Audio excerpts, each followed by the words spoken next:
based on observations of human behaviour, whether from an academic or everyday point of reference.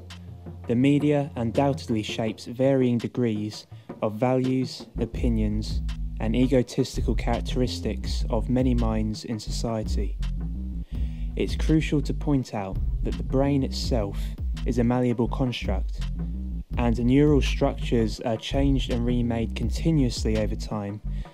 But when you've got a media industry that is dedicated towards creating stimulating presentations of information, it's no wonder it is such a wealthy industry when it seems almost everyone you know in your social circle is connected to the internet or has a television in their living room. Specifically, I want to briefly analyse the role that everyday modern media publications play in influencing and amplifying the self. The amplification and mediated shaping of the self can be very harmful and suppressive when it comes to considering new social ideas that can change society positively in the long term. In other words, it could be more or less categorised as a social distraction.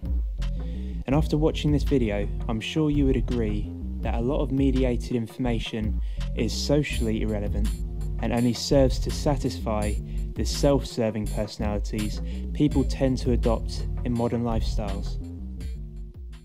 The solution being change yourself. Yeah, toss your wardrobe out, wear the same uniform as the rest of us, or look how smouldering and happy Nigella is, maybe cookery will save you. Or saw your face off and get it remade properly. Yeah, maybe that'll help, maybe then you'll fit in. Surely it's a rum state of affairs when TV actively encourages you to hack yourself apart in the name of self-worth. I mean, hacking up a stranger, okay, that I can understand. But this is just sick. Seems to me our aspirational parameters are all out of whack. OK, for the sake of argument, let's say you get the money, you get the looks, you get the fashion. Congratulations, you've become this little tit. Caesar's palace, Caesar's palace. Game's on.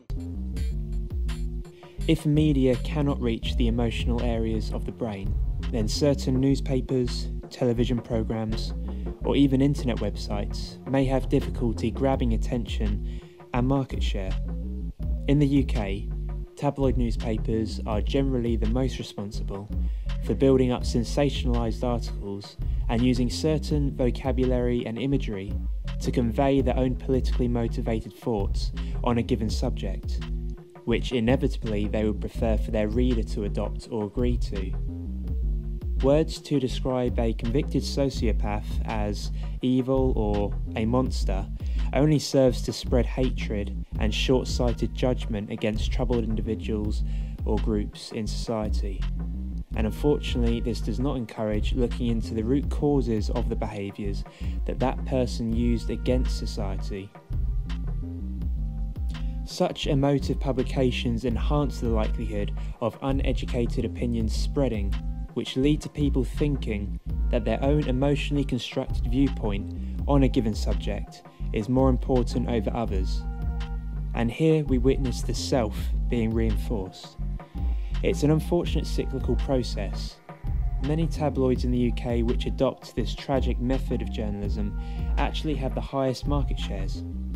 Anything that ultimately suppresses objective reasoning could be considered socially detrimental to society's progression. Television soap operas also seem to amplify the self, with storylines based around very tight-knit social circles. You rarely see characters in these soap operas exploring social problems in the world. Viewers may aspire to experiencing some of the elaborate or very predictable storylines on TV because their own lives are not very fulfilling when working a mundane occupation from 9 to 5.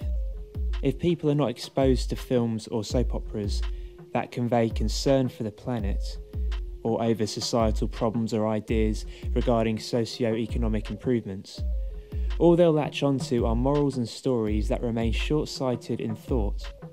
If a film promotes thinking about yourself or just the concerns that arise within your own little closed circle of familiars, then where is the trigger for thinking beyond this point?